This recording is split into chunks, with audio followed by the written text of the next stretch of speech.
जय श्री कृष्णा दोस्तों, स्वागत है आपका हमारे YouTube चैनल भक्ति की शक्ति ज्ञान के साथ में।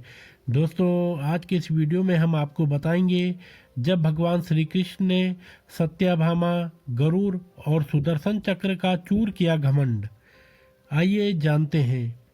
श्री कृष्ण भगवान द्वारका में रानी सत्यभामा के साथ सिंहासन पर विराजमान थे। निकट ही गरुड़ और सुदर्शन चक्र भी बैठे हुए थे। तीनों के चेहरे पर दिव्य तेज झलक रहा था। बातों ही बातों में रानी सत्यभामा ने श्री कृष्ण से पूछा कि हे प्रभु, आपने त्रेता युग में राम के रूप में अवतार लिया था। सीता आपकी पत्नी थी, क्या वे मुझसे भी ज्यादा सुंदर थी? द्वारकाधीश समझ गए कि सत्यभामा को अपने रूप का अभिमान हो गया है। तभी गरुड़ ने कहा कि भगवान, क्या दुनिया में मुझसे भी ज्यादा तेज गति से कोई उड़ सकता है? इधर सुदर्शन चक्र से भी रहा नहीं गया और वह भी कह उठे कि भगवान, मैंने बड़े बड़े युद्धों में आपको विजयश्री दिलवाई है, क्या संसार में मुझसे भी शक्तिशाली कोई है? भगवान मन ही मन मुस्कुरा रहे थे। वे जान रहे थे कि उनके इन तीनों भक्तों को अहंकार हो गया है और इनका अहंकार नष्ट करने का समय आ गया है। ऐसा सोचकर उन्होंने गरुड़ से कहा कि हे गरुड़, तुम हनुमान जी के पास जाओ और कहना कि भगवान राम माता सीता के साथ उनकी प्रतीक्षा कर रहे हैं। गरुड़ भगवान की आज्ञा लेकर हनुमान को लाने चले गए। इधर श्री कृष्ण ने सत्यभामा से कहा कि देवी, आप सीता के रूप में तैयार हो जाएं, और स्वयं द्वारकाधीश ने राम का रूप धारण कर लिया। मधुसूदन ने सुदर्शन चक्र को आज्ञा देते हुए कहा कि तुम महल के प्रवेश द्वार पर पहरा दो और ध्यान रहे कि मेरी आज्ञा के बिना महल में कोई प्रवेश न करे। भगवान की आज्ञा पाकर चक्र महल के प्रवेश द्वार पर तैनात हो गए। गरुड़ ने हनुमान के पास पहुंचकर कहा कि हे वानर श्रेष्ठ, भगवान राम माता सीता के साथ द्वारका में आपसे मिलने के लिए प्रतीक्षा कर रहे हैं। आप मेरे साथ चलें, मैं आपको अपनी पीठ पर बैठाकर शीघ्र ही वहां ले जाऊंगा। हनुमान ने विनयपूर्वक गरुड़ से कहा, आप चलिए, मैं आता हूँ। गरुड़ ने सोचा, पता नहीं वो बूढ़ा वानर कब पहुँचेगा। खैर, मैं भगवान के पास चलता हूँ।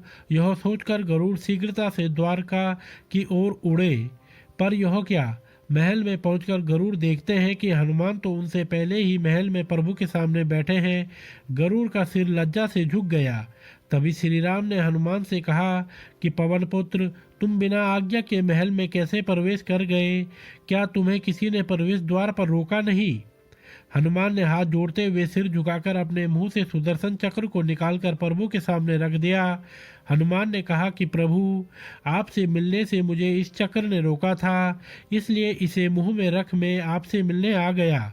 मुझे क्षमा करें। भगवान मन ही मन मुस्कुराने लगे। हनुमान ने हाथ जोड़ते हुए श्री राम से प्रश्न किया, हे प्रभु, आज आपने माता सीता के स्थान पर किस दासी को इतना सम्मान दे दिया कि वह आपके साथ सिंहासन पर विराजमान है? अब रानी सत्यभामा का अहंकार भंग होने की बारी थी। उन्हें सुंदरता का अहंकार था जो पल भर में चूर हो गया था। रानी सत्यभामा, सुदर्शन चक्र व गरुड़ जी, तीनों का गर्व चूर चूर हो गया था। वे भगवान की लीला समझ रहे थे। तीनों की आंखों से आंसू बहने लगे और वे भगवान के चरणों में झुक गए। अद्भुत लीला है प्रभु की।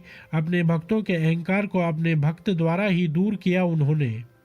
इस कहानी का सार यह है, जीवन में कभी भी अहंकार नहीं करना चाहिए। जरूरी नहीं है कि आज जो आपके पास है वह कल भी होगा। अपने अंदर जरा सा भी अगर अहंकार आने लगे तो स्वयं ठाकुर जी हमसे दूर हो जाते हैं। ठाकुर जी को निस्वार्थ भक्तों की ही ज़रूरत है, अहंकारी की नहीं। तो दोस्तों, अगर आपको यह पौराणिक कथा पसंद आई हो तो आप हमारे चैनल को लाइक, कमेंट, शेयर, सब्सक्राइब अवश्य करें और बेल आइकन दबाना न भूलें, जिससे हमारी आने वाली सभी वीडियोस की नोटिफिकेशंस आप तक सही समय से पहुंचती रहेंगी। अपना प्यार और स्नेह हमारे साथ ऐसे ही बना के रखें। आप सभी मित्रों का बहुत बहुत धन्यवाद।